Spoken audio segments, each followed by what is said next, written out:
let's jump right in and start talking about some plants in this big garden tour that we're doing here in Raleigh. Lots and lots of things to talk about. This will be the third or fourth video at this point. We're going to cover an area along the street which has pretty tough conditions. The sun is, as we're shooting this, 7 a.m. By 7:30 a.m. Or so, this will be in the full sun. It will absolutely cook. You'll get the asphalt out in front of it heating up during the day, and so everything out here has got to really be heat tolerant, or we have to think about it in some way, and we'll talk about that a little further up. Holly has joining us out here on the street. There are a couple agave out here. The last tour ended right here. Okay, so we're going this way. There are a couple agave out here by the street. This one is a smaller one called Porcupine, or Queen Victoria. It stays in a kind of a perfect round ball. Really interesting, really interesting plant. It's got these white streaks that will develop on the edge of each individual leaf. And again, it'll have yellow flowers in the future. We've seen these in gardens about maybe 8 inches by 8 inches, 10 inches by 10 inches, something like that. Very round, kind of tight ball. There's heavy clay soil out here, and you won't be able to see this necessarily, but I can see the red clay right here in front of my finger. And we did not amend this soil out here by the street as much, but when I planted the agave to make sure it drained well, there's some expanded slate mixed in with it, and I can see that up on the surface right there. It's just a expanded slate mixed in with that clay to make sure that this drains well. Otherwise, these agaves would not like to sit in water at all. There's some seedling Calicarpa Americana we've actually got to pull out. These are just coming up everywhere from the Calicarpa that's right up above it, dropping seed down here onto the ground. This vinca is called Tattoo Blueberry, and there's several spots. This will be in the first 6 or 7 videos in this series of videos. You'll see some Tattoo Blueberry vinca. It's just so good. It's this really dark, rich purple. Again, I've said in the other videos, not the best thing for pollinators necessarily, but we've got 400 other things out here that are good for the pollinators. Next to the Queen Victoria agave is the King Edward Yaro. I didn't mean for that to happen. This Yaro was on clearance at Lowe's, and it's a dwarf one. It will stay small. It was basically looked dead in the container, but knowing Yaro, I knew it would come back out. So it's in the process of recovering from being not watered at Lowe's for a week or ever how long they had it before I bought it in the clearance area. I think you can see from the mulch, we actually got some rain yesterday. In fact, we got about 2 inches of rain. Felt super lucky. In the last 8 days or so, I think we've had 3.5 inches of rain in just 2 rain events. It just only rained twice, but they were fairly substantial, and now we've got some humidity in the air, and the plants, even if it hadn't rained, seem to hold up a little bit better when the humidity's high. They can breathe. They can breathe in a little bit of water if they need it. There, again, many vinca used as annuals out here, and they're really just giant pop of color. This Clown College design thing that I've talked about having just really vivid colors in the garden. There's nothing better than a lot of these new vincas that are disease resistant breeding and vincas, and this one's called Pacifica Punch. And you can see it's kind of a punch color, but that Pacifica series is a good series to use, and that Tattoo series as well. Those are series, and any of them in that series seem to be very vigorous, very good plants. This is an Echinacea. We did this one from seed a few years ago, and it takes a couple years for them to really get established. And last year they were actually a little taller than they are this year. They're flopping over a little bit from the rain last night. But this has been a great variety in terms of color, in terms of reblooming, and in terms of these big giant seed heads, which the goldfinches just absolutely go crazy for. They sit up big and tall, and they're pretty rigid. The rain, again, knocked a couple down last night, but they're rigid enough that the goldfinches can sit up here and we can actually see them on here. Only issue is we did not necessarily mean to have a perennial this tall in front of this fence. The goal was to have slightly shorter things in front of this fence and then taller perennials or shrubs coming up over the other side. So this one kind of defeats that a little bit, and it seeds itself. And so there's a few extra in here. Ideally, we'll probably end up moving these maybe to the other side of the fence somewhere. We got a dead Caryopteris over there. That might be an opportunity to put it over there. We don't know, but I think these ultimately will move out of here, but we want to keep them because they've been excellent flowering. Cone flowers seem just vigorous overall. A lot of the newer cone flowers, you know, we've tried a bunch of them, and some are good and some aren't. We'll see a couple more during this that seem pretty good, but a lot of the cone flower breeding is really, really showy and doesn't seem to be as good at coming back year over year, actually being good perennials. Down here in the middle of this, well, I see a milkweed. We likely did this one from seed at some point. Asclepias tuberosa there. It's a small young one. Of course, it's being drowned out by these cone flowers, but this would be their kind of natural environment anyway. They would learn to work this out, you know, together. Next year it should be, it had a couple flowers on it this year, but it looks like next year it'll be a much sturdier perennial. And back in here is one of our main nemesis in the garden. This is a mulberry, and it's been hiding back here in this cone flower, so we haven't seen it. And we've got a mulberry at the end of the street. Our street's a dead-end road, and there's a giant mulberry, and it just drops them all over the place. They get spread all over the place, and boy, are they ever weedy. If you get them out of the ground immediately, as soon as they germinate, they come out pretty easy. Once they get to that size, you'll be very lucky to get the roots out on them. I mean, even with a shovel, you'll be lucky to get it completely out. In fact, we've had some that were mature along the chain link fence in the back.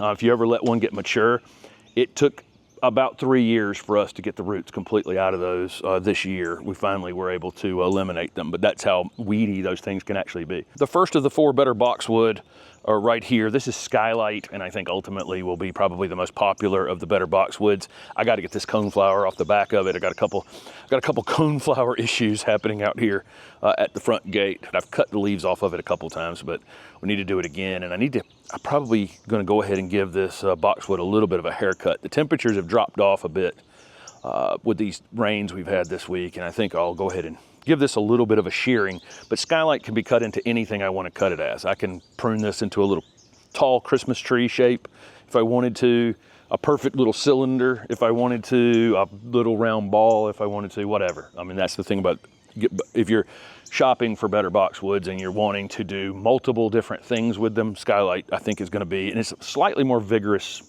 grower. Boxwoods are always a little slow, but of the 4, it seems to be slightly more vigorous than the rest. I've got a Gazania down there, which is the perfect choice. South African native here. I got that from a plant symposium in Raleigh this year. Was their giveaway plant on the way out the door. And again, I've got it planted in that expanded shell to make sure it drains well. You know, when you're thinking about where a plant came from, okay, you know, South Africa, you know, that probably means it's going to need well-drained soil, and it probably wants a little heat island. You know, it probably doesn't want extreme cold either. So putting it out here by the road where the asphalt's going to retain a little heat, and then making sure it's really well drained, you know, should go a long way in helping it think it's at home in South Africa. There's a variegated sedum here, and we're going to see several variegated sedums over the course of these videos. We have lots of sedum we're using as ground covers, and what's weird is that coneflower's in front of it. It's one of the Sombrero series coneflowers, and we thought it was dead. I think it was further back up in there, and then it came up from the root further away. So now it's right at the edge of the road. It was not planted there, but it's about to flower, so we'll leave it for now, and then we'll transplant it into a better spot. But the Sombrero series has definitely been one of the better series of coneflowers we've had out here in the garden, but you can see the delay on this one because it just did come up out of the ground after we thought it was dead and we had put that sedum in its place. Again, continuing the theme of using these vinca to plug holes in the ground where basically, you know, it's a spot that doesn't need to be hopefully weeded during the season. It'll cover the ground and be super colorful while we're waiting for the Wells tongue agave to get bigger. And this thing has gotten bigger. Oh my gosh, it was probably only this big when we put it in the ground. It's been 2 seasons now. Again, it was planted in a expanded shell mix with the clay, and so it's draining extremely well, and it's on a little heat island out here by the street, so it is very happy and has really put on a tremendous amount of growth, really. It's got an unusual striping in this leaf right here, which I'm kind of interested in, because this is just straight species. It's not a variegated one, but it does have that striping in that one leaf, which is pretty interesting. There's a penstemon back here behind it, and it's called Purple Riding Hood. And that purple flower was leaning over that agave for a while. It's continued to bloom. It's kind of interesting. I would have thought it would have bloomed out and been done, but Steph cut it back, deadheaded it, and it's putting up new flower spikes as we speak. Foliage looks great on it. Flowers, that purple color, the purple flowers on it match that kind of bluish color that agave has beautifully. There are several perennials out of place. When you do perennials in like just a perennial border and you don't have shrubs and other things mixed into them, it kind of doesn't matter where the perennials migrate. But unfortunately, it kind of does matter where the perennials migrate if you're mixing them in with shrubs. And as we saw, that cone flowers behind the boxwood over here, and this little adder agastache decided that this was the perfect spot for it to be, right in front of this green penguin pine.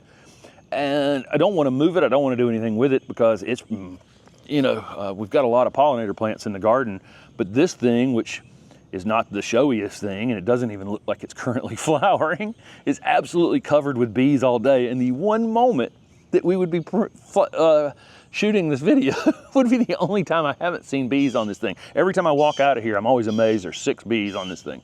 But this one's called Little Adder. We've got lots of other agastache you'll see in these tours. I'd say this is another plant that, boy, there's just not many of them that are reliably hardy coming back. That's for sure. There's a verbena, a salvia next to it over there. No, that's on the agastache, isn't it? It's just part of that agastache. But you see that bee coming in for it. It's just a little limb on that agastache leaning over some other things. And again, it doesn't look very floriferous, does it? But the bees, those tiny little flowers, boy, they're all over them all day long. So this green penguin pine, amongst the top talked about plants during the garden tour here. This is a plant we're on the southern end of growing. And so where I put the agaves, and we really selected really tough, heat tolerant things, we may have put this one in the worst place, right? Because, but it's worked out okay. And the main reason it's worked out okay is because we put this ground cover sedum around the base of it, which we occasionally have to kick down around it because it wants to climb up on the skirt just a little bit from the bottom. But this variegated sedum has kept the roots cool on this thing and has allowed it to just absolutely thrive. It's maybe grown 6 inches and maybe a little more than that in 2 or 3 years now. That's 3 years it's been out here probably. And it just looks fantastic. It's such a cool little plant. You can see why it's called green penguin. And then surrounding that in this entryway into the front garden are several more of the vinca, the ground cover one, and other varieties as well. We started the video series here, coming around this way, and this, I'm watching this salvia behind me, just completely covered in bees. And there's a Henryi clematis back here. When we started this video, I forgot to mention it was back here, but this is a white flowering clematis that tends to repeat bloom all summer long. It's honestly one of the better clematis varieties. Got a neighbor with one. It's pretty much full flower in early spring, and then never do I pass over there. I walk the dogs that way every morning, that it doesn't have a flower during the summertime, even during the peak heat. But eventually this will have this clematis growing up on the top of it. Clematis do need their roots kind of cool. So you can see there's a clematis down there in the second video. It's on this side of the fence. Okay, not this side of the fence where the sun would be hammering the roots on them. I got another one over here on the inside of the fence that'll come up later. So I am thinking through the fact that this is 15 hours of direct sun, but a lot of these vines like their roots cool and their tops hot. So that's the reason that they grow down in the forest and climb up a tree and get their top into the sun, but keep their roots down in the shade. Clematis directly across from it is called Sweet Summer Love.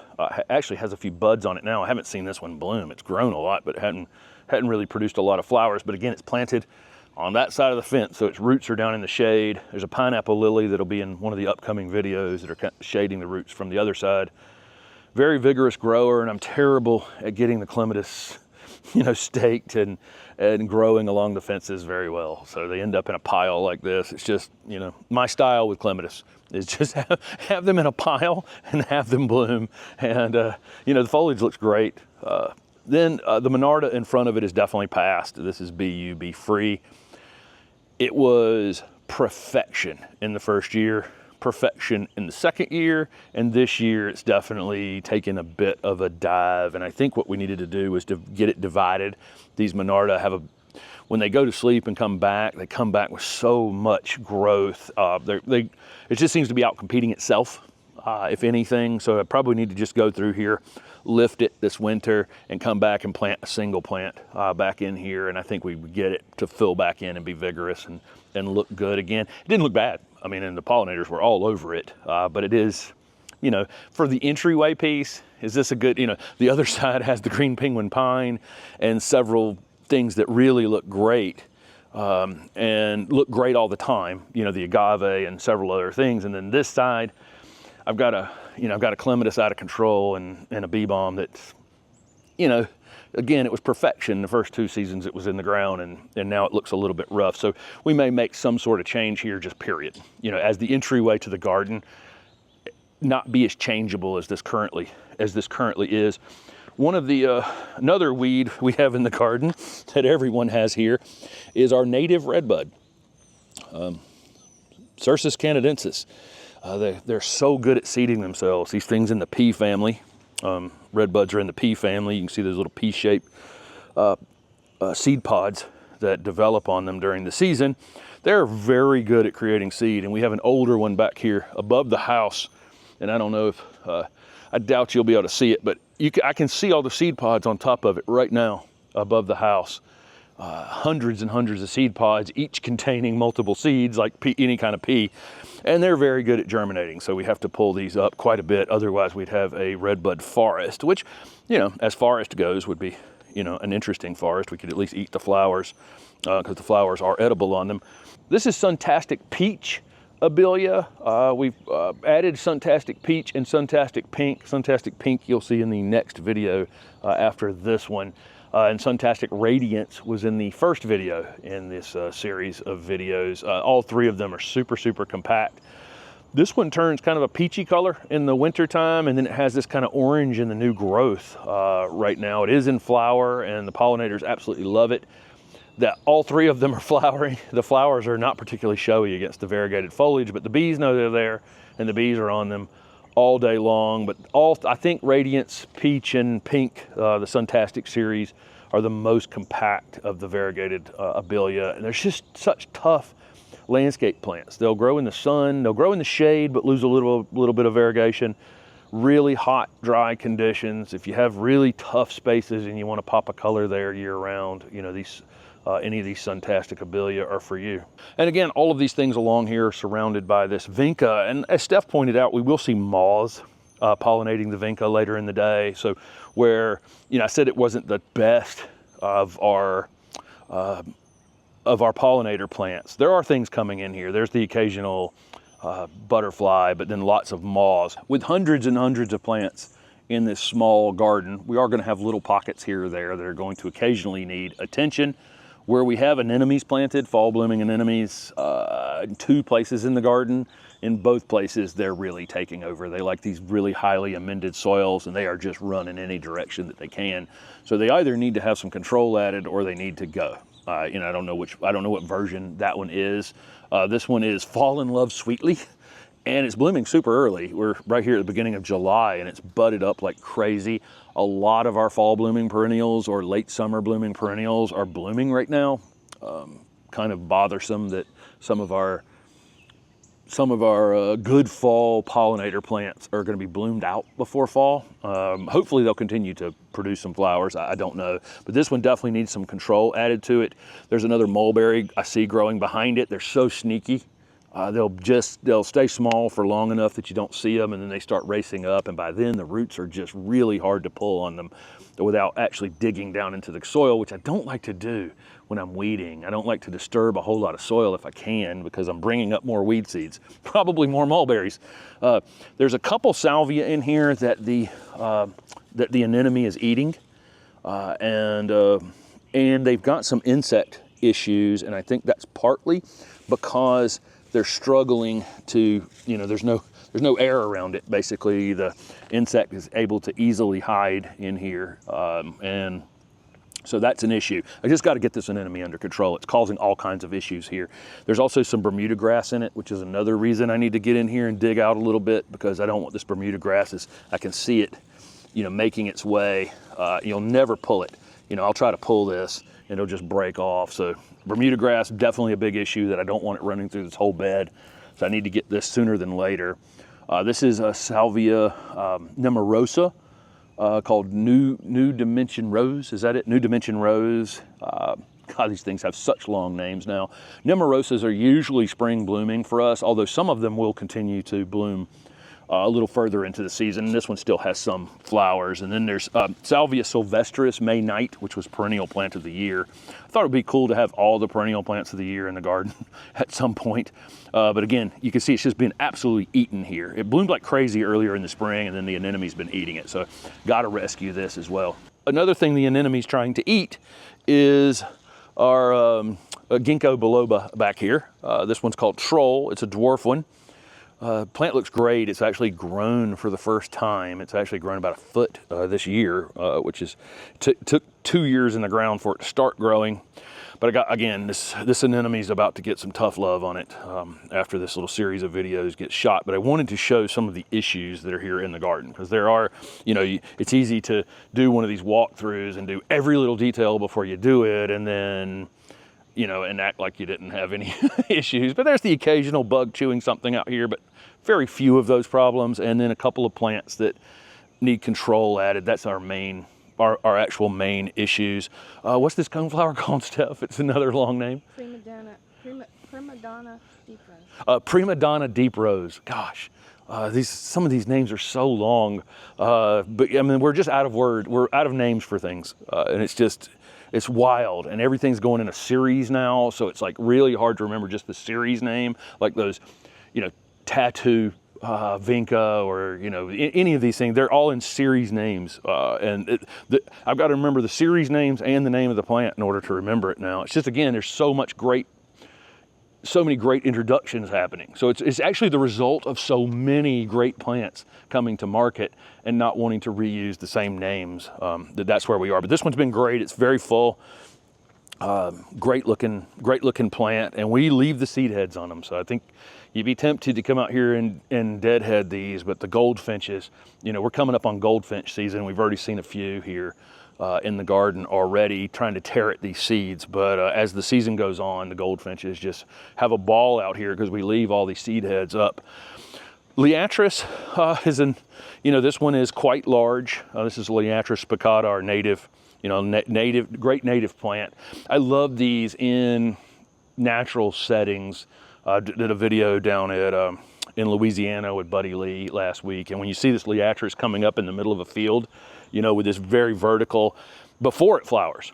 I mean, I like when the foliage stays close to the stem initially, like this, and it has this really, really interesting look, and then of course they start to unfold like this. I'll tell you, the rabbits love these, but they don't do any long-term harm to them. They seem to kind of keep them in place, and then eventually they just get so large that they grow faster than the rabbits can eat them. So this is the third year before the rabbits didn't slow it down. But once it did, look at it now. And they're finished. They're about finished flowering. The flowers start up high and migrate down. And so we're at the last few flowers. Great pollinator plants, just a great native, great texture.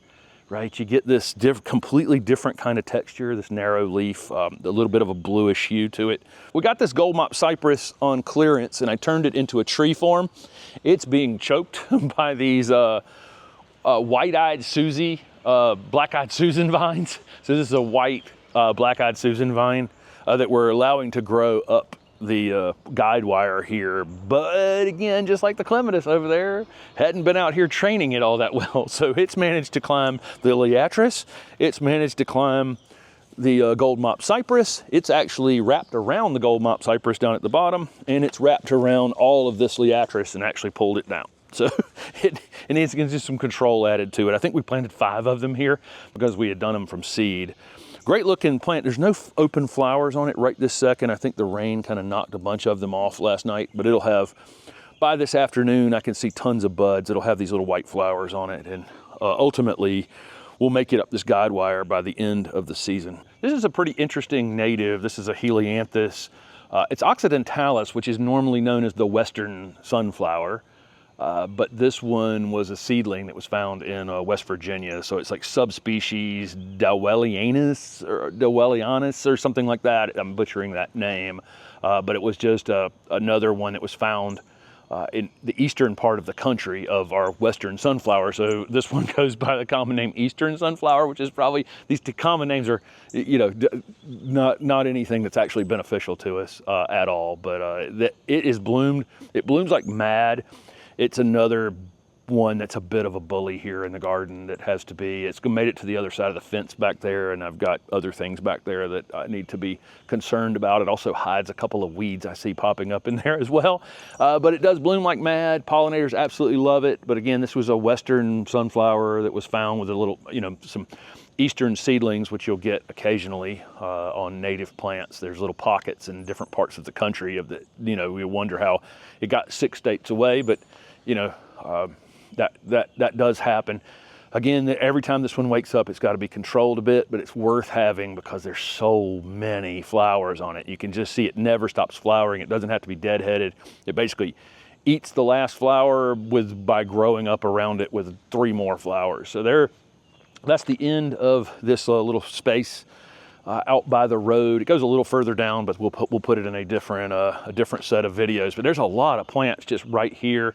Most all of them are incredibly heat tolerant plants, or we've adjusted for it in some way by putting the clematis on the other side of the fence or putting the sedum around the pine over there. Everything else is heat tolerant enough to withstand the fact that this asphalt's going to release heat all night long. It's not going to cool off very much here during the summertime, and so you got to be careful with what you're picking. And you know, it's only a 0.19 acre lot here in Raleigh, but even it's going to have a lot of little microclimates within this small space, and this is definitely one out by an asphalt road. So thank you guys so much for watching. We'll be back with the stuff that's right on the other side of this fence in the 4th one. Thanks.